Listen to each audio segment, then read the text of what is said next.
everybody. Welcome back to the ASU Learning Human event.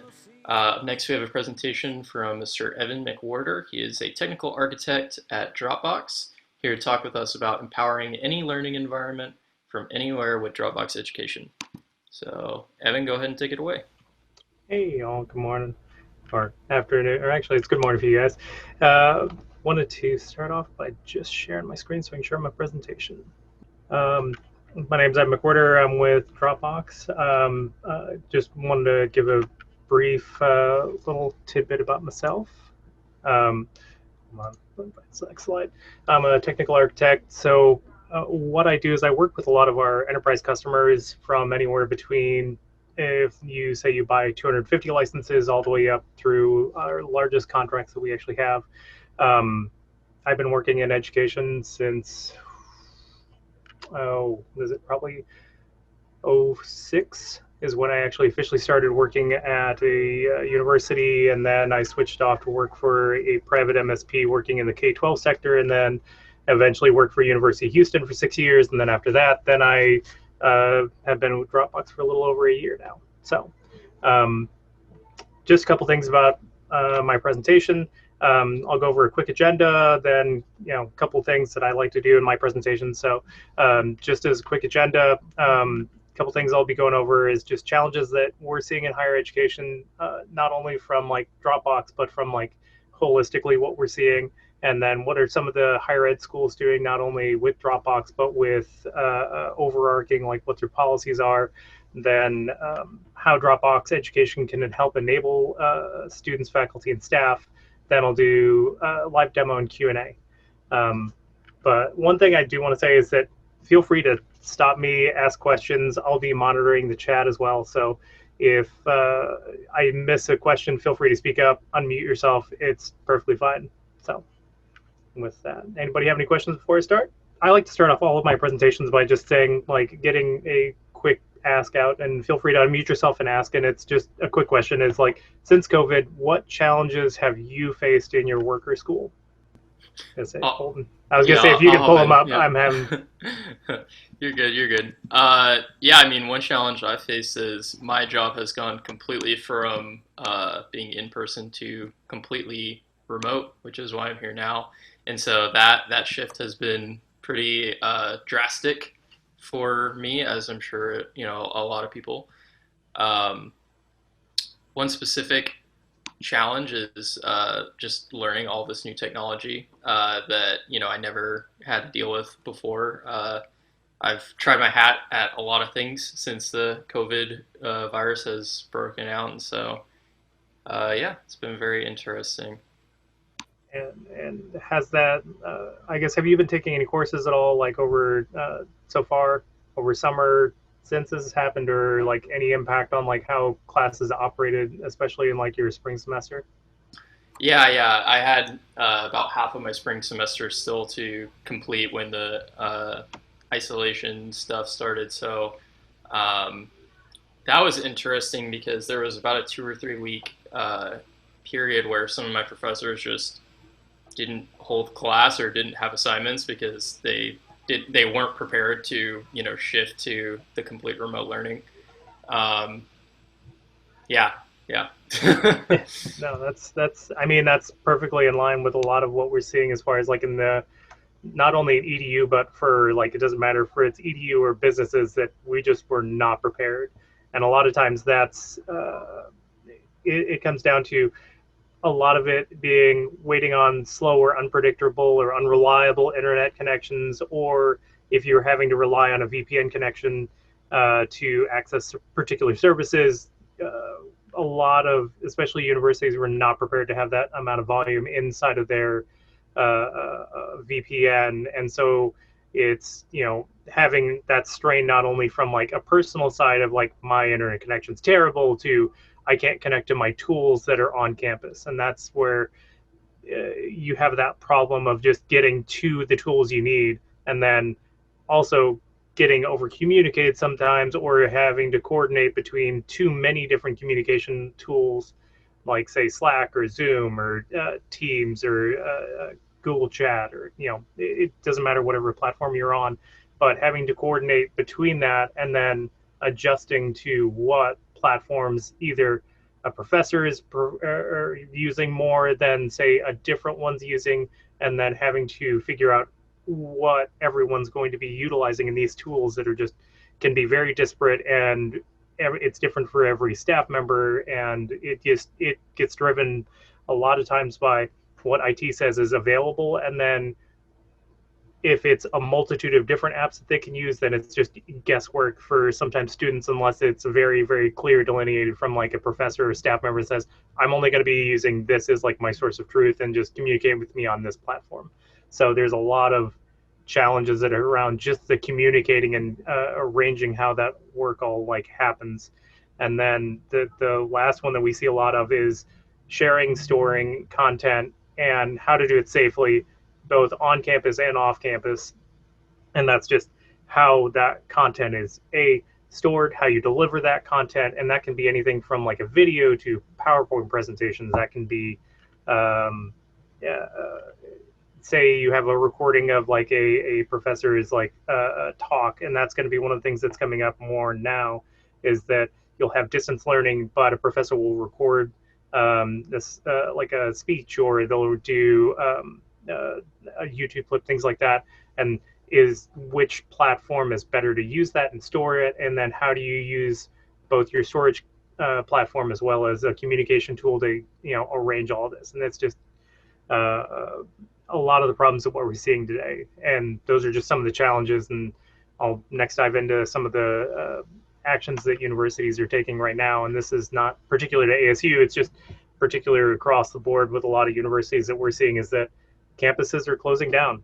And that's also not, or either having a hybrid environment, or just completely shutting classrooms down, and offering basically either you can either do a hybridized learning environment, especially for some of the courses that have to have lab work, or you have to be physically present to do it, or research labs still have to be running, and that component of it has to be still running on campus, versus say like an English 101 class where you can pretty much do it all virtually anyway. So it's building those classrooms and having that idea and concept, and having to make this dramatic shift of what was happening before to what we're going to have to be doing in fall, and generating some of these short and middle to long term adjustments that we've been seeing. So some of the short term things that we've been seeing universities do is changing the video and conferencing tools and connectivity tools. This could be accelerating someone and deploying out, say, Slack or Zoom very, very quickly, or Teams to an entire university system when it was not ready to be rolled out, but it just had to be done. It had to be done very quickly so that we could have a tool for communication across the board, so you can have a little bit better collaboration. And then trying to figure out how to scale up those resources and strengthen the capacity of those connectivity resources. So that's around like, how do you leverage your cloud apps versus on-premise apps, and how do you strengthen that between the two, and then how do you scale those resources that you have available now and trying to get them to work now, versus like trying to figure out long term, how do we figure out success for whatever resource that may be. And the last one is just starting off with short-term communication of like, especially relevant now, is like what's going to be happening in fall, and communicating that to all faculty and staff and students of any policy changes and things that are happening. And this is happening ongoing.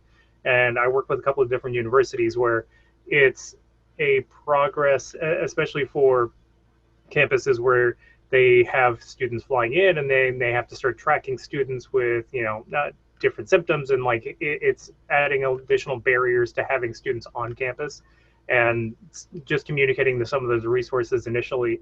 And then how do you, once you figure out what you're doing of that communication piece, how are you going to have your support, whether that be IT resources, whether that be your normal mental health, or any resources that you give to students, like say HR, or any other resources for like call or prep for like post work. So a lot of those are just going to be changing all the way through. So, and that's all TBD right now. And with Dropbox, we take the stance of we can help a lot of universities, and we've been helping a lot of universities take a shift, especially if they weren't ready to make a full digital transformation to where, transferring some of our EDUs from their first SaaS company to, some of our other institutions where we're helping them out on a regular basis, and this is just another tool in their tool belt, and we're helping them leverage Dropbox and the integrations and things that we actually provide to other universities. And that's where Dropbox comes in and helps a lot with eliminating the need to VPN into for, like, say, your on-premise content. A lot of times, especially in universities, on-premise storage is still a very, very large thing that happens a lot, especially for um, on-premise file storage, and it's just more along regulation of data, what happens with that data. And then now, since COVID happened, we're seeing a lot more universities get through a lot of that red tape that's allowing them to leverage tools like Dropbox, and allowing them to transfer that data into the cloud so that you can start working on that data anywhere. One of the other things that how Dropbox helps a lot is actually in our integrations and tools. So our integrations with Slack, Zoom, Canvas, and those are just some of the really large names. And we have over 300,000 separate apps that connect into Dropbox. So a lot of times this could be any tools that are specific to EDU, or it could be a specific business tool like, say, Salesforce, where we have an integration.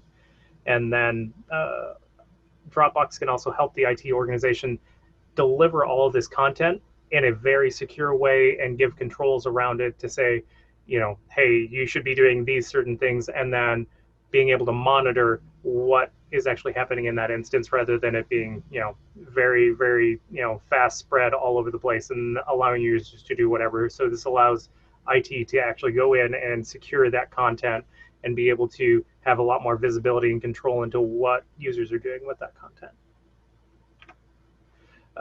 So one of the ways that Dropbox a lot of times helps is in these small workflows, and this is, we help out hundreds of thousands of teams, I should say, and protect their company data in a very standardized method, and that's allowing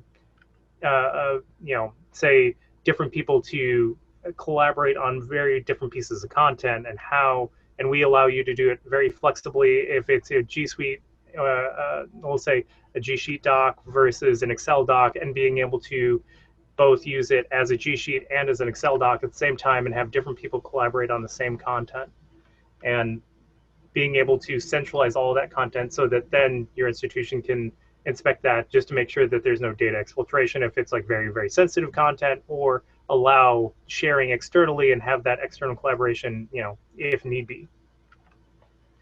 And so a lot of times this allows us to enable productivity and collaboration a lot faster, and see that initial speed boost of having like a tool that allows you to collaborate data a lot faster, whether that be a PDF where you're going through content and allowing you to real time comment on particular pieces of content or different sections of that content, then take that content and be able to collaborate with it, and then be able to look at that piece of content on any device and then share it out, regardless of what device you're on, and be able to look at that piece of content and then share it out with anybody, whether it would be with a shared link with someone who has a Dropbox or not. And that's where a lot of times we see a lot of initial workflow speed boosts, is a lot of times in the research area, just because what you can do then is take pieces of content that used to take a very, very long time, especially large content, like we'll say a DNA sequence that you need to take that content securely, packages it out and send it out to maybe possibly somebody externally to process, or you've already processed it and you need to send that data to somebody else. That'll allow you to take that piece of content and share it securely with somebody internally or externally, and be able to do it very quickly. So one of the other ways that we help enable and speed up things is also through our new desktop app. So A lot of times people are familiar with Dropbox. We're just that content place that looks like it's just in the normal Finder or Explorer window, whatever your platform is. And then what we're doing now is we're taking a total shift to this, and I'll do this during our uh, live presentation. Um, but it'll take a lot of your content and that coordination piece to see, hey, here's my content, and you can see your different pieces of content there, and then see comments and the comment thread in there. And then once you're done with, or you can see the comments on there, then you can go directly from there and then Slack that piece of content to another teammate for their opinions or their insight on it. Then with the smart workspace, and that's what we call it, is that this is now available on all desktop, web browser, and mobile, so that it doesn't matter what device you're on. There's a near seamless parity between even between Windows and Mac. It doesn't matter what device you use or where you're trying to connect from it.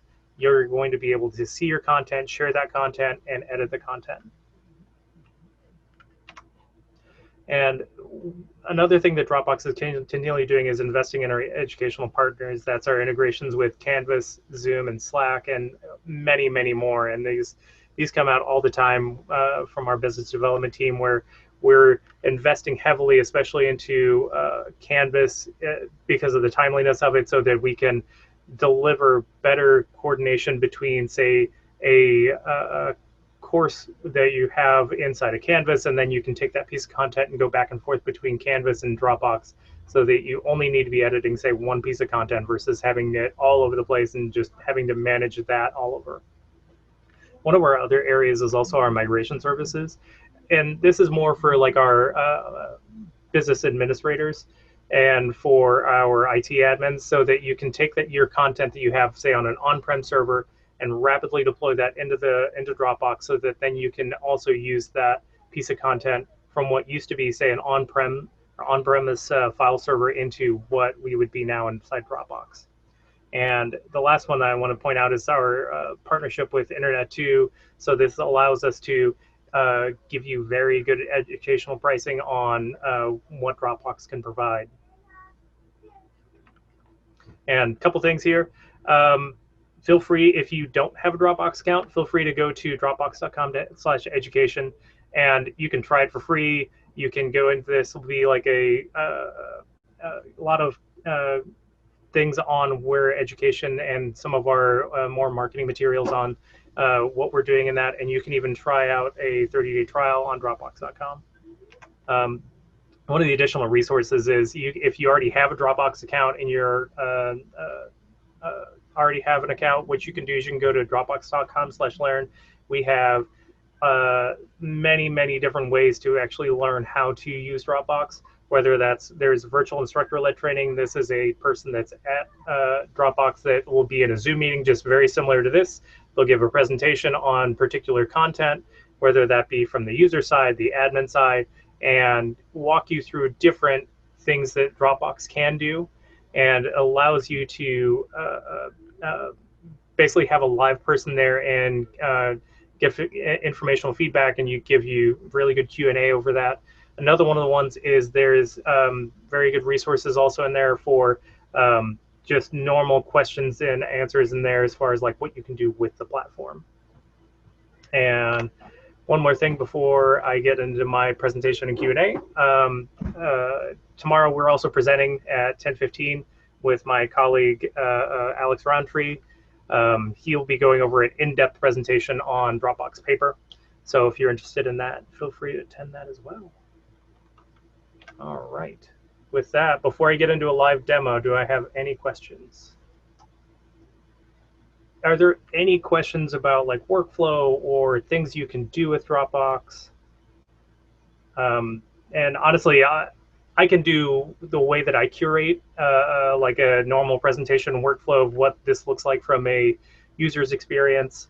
But I would love to hear if you guys have any workflows that you want me to solve, or I can show you guys what that would be looking like.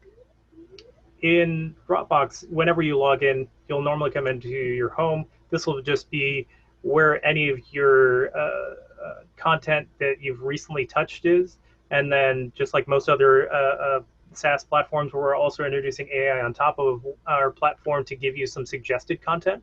So these are some of the pieces of content where I possibly could be wanting to see it, or content that I moved, looked at recently. So this will be all appearing here.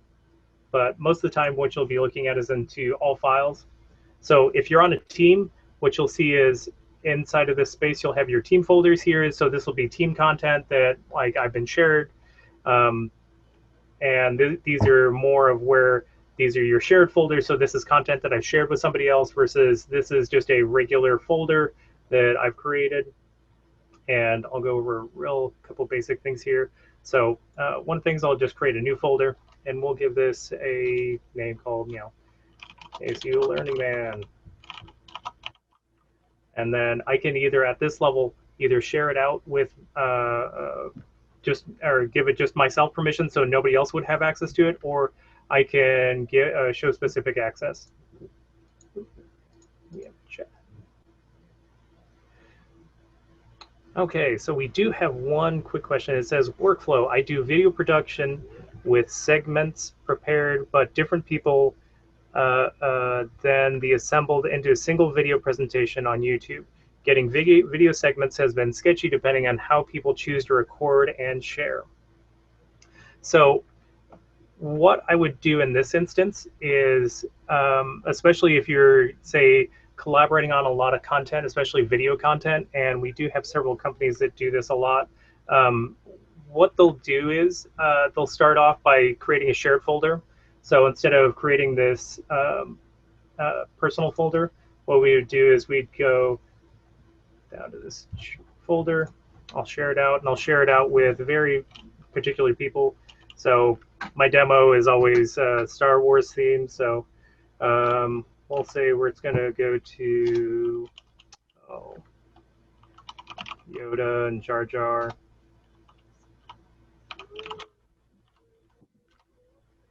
And then we're going to share this out, and let's start with this workflow.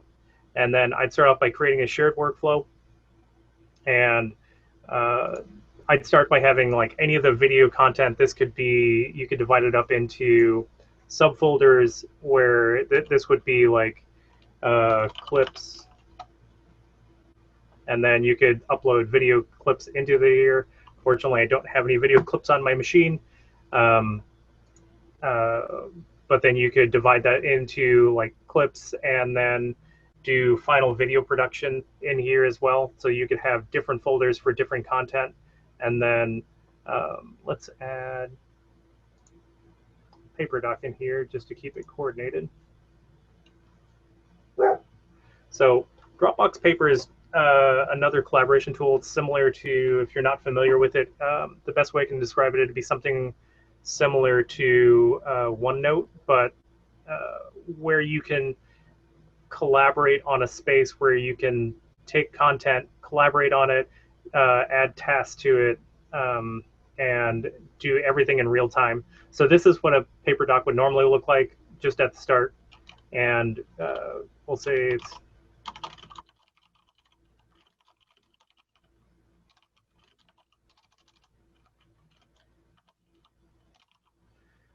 and then here you give it just a generic name, and then this is going to be whatever this title is, this will be the name of the paper doc, and this paper doc will live inside here. And we can then say start adding video content or images in here. And then you can comment on those videos, and then you can even do this with links inside of content, or drop in Dropbox files directly into it. You can add other different media, say GIFs, clips, or directly from YouTube. So I'm just randomly choosing videos now. So then you can even caption it, say,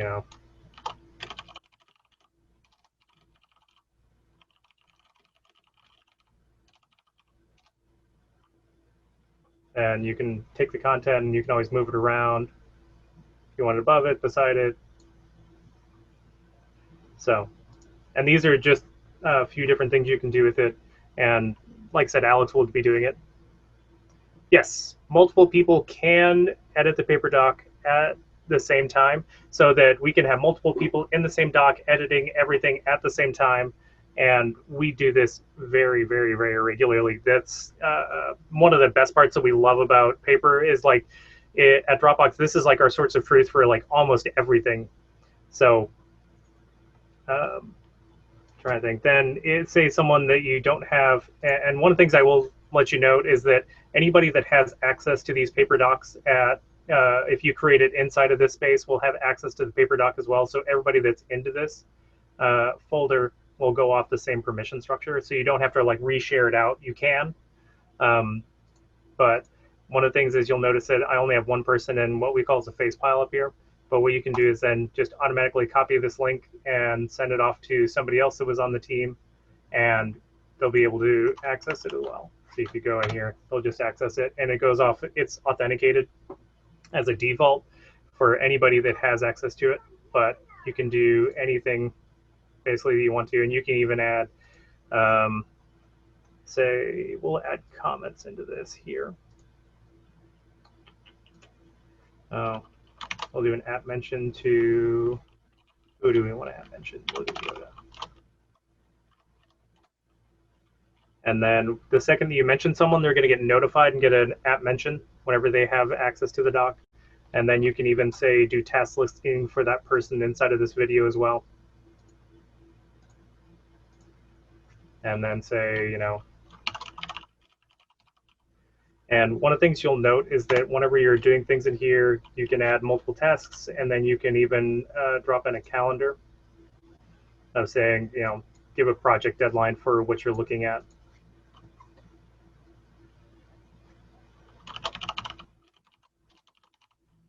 And then you can even do app mentions, color it.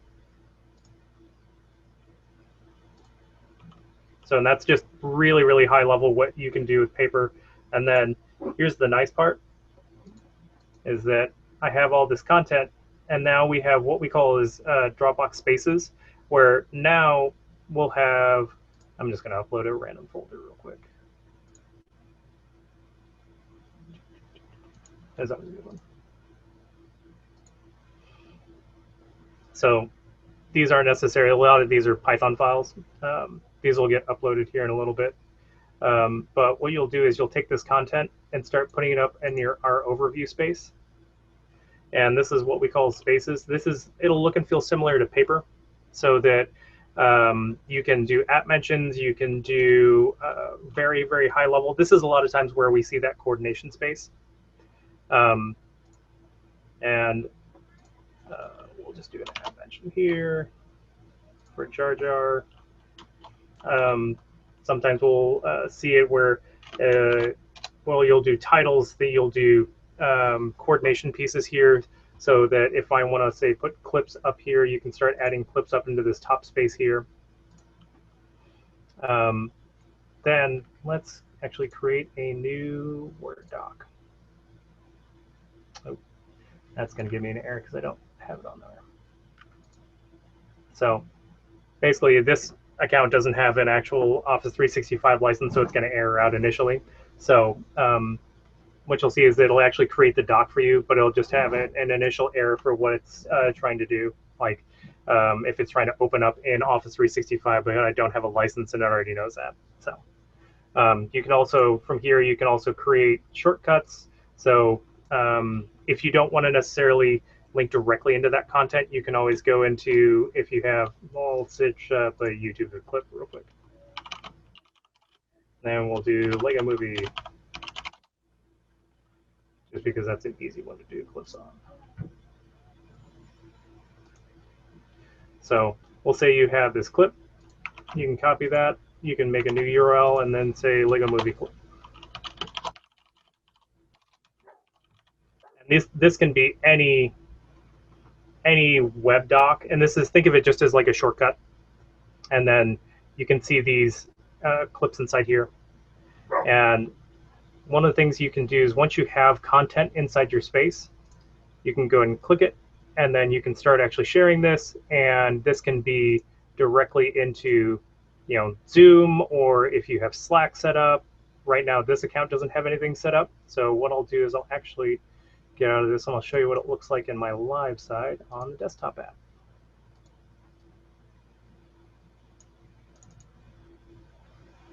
But did that make sense for the workflow video or video production? So you can do multiple different things and have all that content into that space. And then we generally use Paper as like a coordination layer.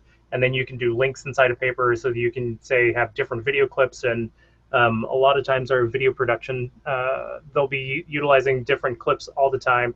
And then once it finally gets into post-production, then you can do previewing of the content, and people don't even need to have, say, any particular licensing. A lot of the codecs is actually handled on our side, so that you can preview that content, and then you can have time-based video commenting, so that, say, 3 or 4 minutes into the video, someone has a problem with like a different piece of content that's actually in that part.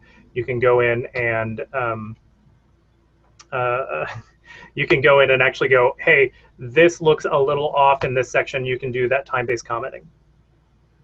Yeah, and the answer comes was yes, it helps with their coordination. We've been going crazy sharing, connecting, and texting or slacking, and then trying to have to reshare all of that. And one of the nice parts is that whenever you come into, say, a particular folder, you can just send that folder link out again or directly to the content and be like, hey, what about this particular video? And you can automatically send that back.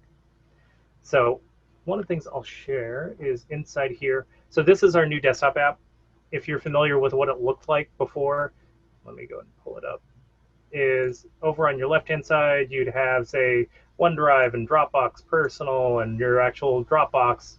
And this is where you'd normally go through, and this is the normal look and feel to it. Well, we've completely revamped what it looks like as far as what the user experience should be. So we found that this is a lot easier to use as far as seeing what content is there and being able to coordinate between people, and then being able to go through and see real time what content people have.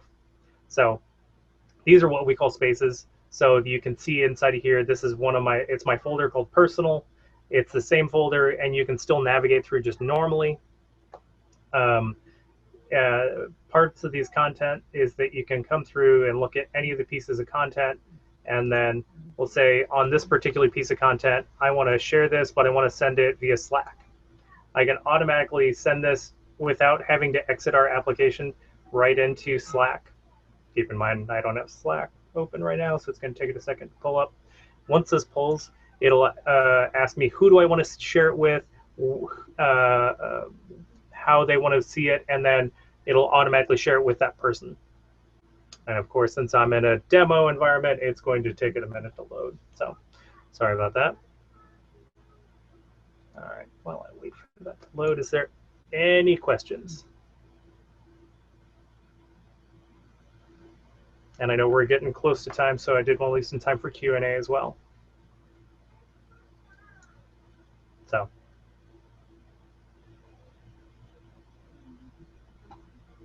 Oh, I do have a movie in here. So I'll go a quick preview in this video. And I'll show you, oh, it does give me an error on it, sorry. That's always the joys of working in demo environments. Sometimes they don't work right. Oh. So this is part of what you can see as far as video and previewing content. And this is what I was meaning for being able to preview at different spots in the video, and you can do time-based commenting on that, so you can see that in there. All right. All right. If there are not any questions, I want to thank you guys for joining today.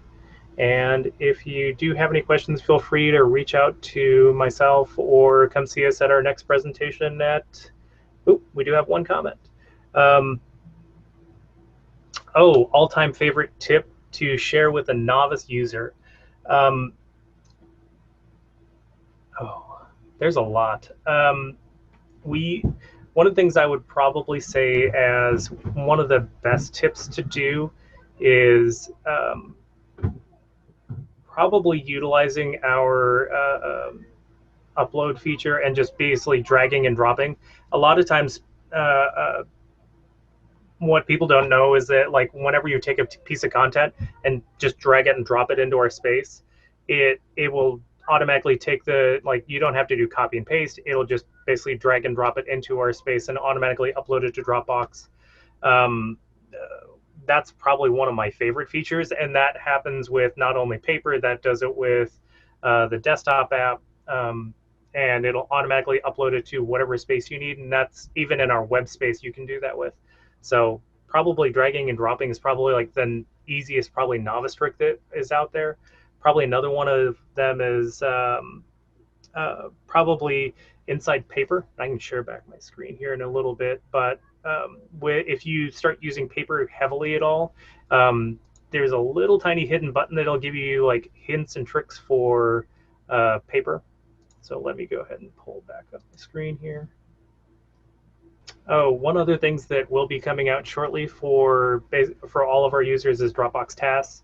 So you can go in here and this will coordinate between, say, Google tasks or Gmail tasks or paper tasks. All of it gets all pulled in, as well as like if you guys use Jira, we're pulling in Jira tasks. So I'll go ahead and go back to my files and kind of show you what that looks like from the paper side. I'll just create a new paper doc.